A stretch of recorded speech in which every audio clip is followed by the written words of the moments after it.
রমজান চলে গেল, আপনার জীবনে বরকত আসলো না কেন? আপনার জীবনে রহমত আসলো না কেন? কয়জনের জীবনে রমজানের পরে বলে কপালে হাত দিয়া যে বরকত দিয়া ভরা? একজনের তো বরকত নেই, একজনের কাছেও তো রহমত নাই। কার কাছে আছে বলেন? যদি থাকতো তাহলে আমাদের চেহারা এরকম হতো কেন? রহমতাল্লাহ চেহারাই তো ভিন্ন হয়, বরকতাল্লাহ চেহারার মুস্কি হাসি ভিন্ন হয়। কারো নাই, আছে নাকি বলতে পারবেন বুকে হাত দিয়া? কারো ভিতরে নাই। কেন নাই? বোঝা গেল 10 দিন রহমতের ছিল, বরকতের ছিল, কিন্তু আমার ভাগ্যে জোটে নাই।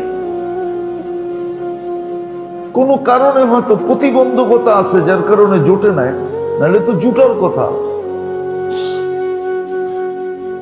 এক রমজানের পরে বরকত দিয়া ভরা যাওয়ার কথা, কমসে কম তো আরেক রমজান পর্যন্ত হওয়ার কথা।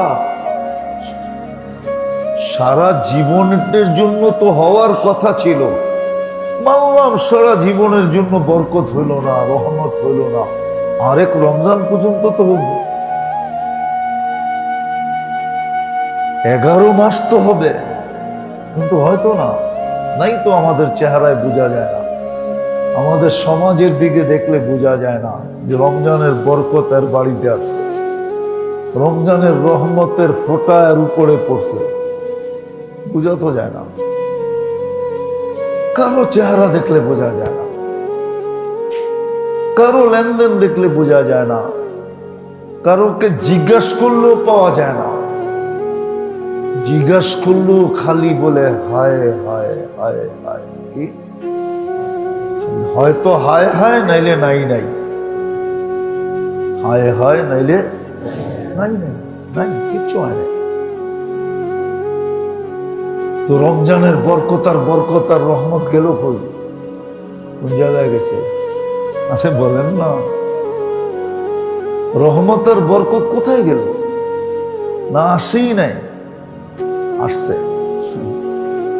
আসছে আসছে, কিন্তু আমরা নিতে পারি না ওই প্রতিবন্ধকতার কারণে।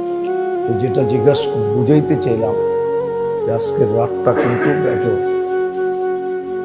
হতে পারে। এই রাত্রের প্রত্যেক আমল, ছোট হোক বড় হোক, 83 বৎসরের সমান হবে।